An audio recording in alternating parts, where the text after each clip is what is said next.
Président, chers collègues. Merci donc pour cette présentation détaillée, M. Vincent.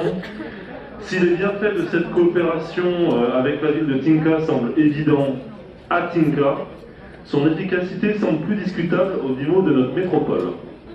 En effet, si le premier objectif, consistant à améliorer les conditions d'hébergement, d'équipement et de vie en Roumanie pour les populations concernées, semble prendre forme, et c'est tant mieux, leur inclusion sur leur propre territoire n'est toujours pas une réussite.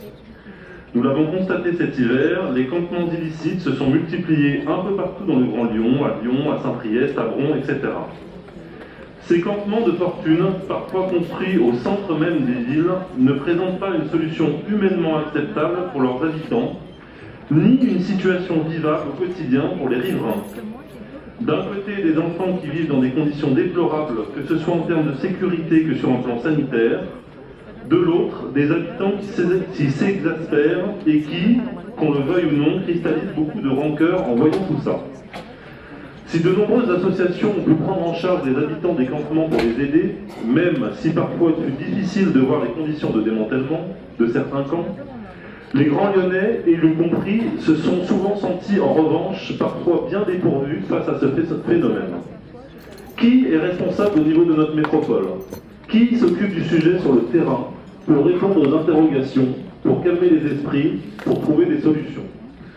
Par ailleurs, les initiatives du Conseil de l'Europe visant à encourager l'éducation inclusive des enfants, notamment à travers l'Europe, vont continuer et des fonds vont être consacrés pour trouver des solutions en Roumanie et en République tchèque par exemple. Nous nous demandons donc, dans ce cas, comment peut s'articuler au mieux l'aide de la métropole et quelle peut être bien son efficacité face à des programmes au niveau européen. La réponse n'a en tout cas pas été très claire en commission. Enfin, nous tenons à souligner que, sans créer d'échelle dans la détresse humaine, nous devons également veiller à aider, car c'est notre rôle historique, celles et ceux qui sont aujourd'hui persécutés à cause de leurs croyances et de leurs traditions. Nous pensons particulièrement aux chrétiens d'Orient, qui ont besoin de nous et dont nous devons parler pour tenter d'empêcher un véritable génocide.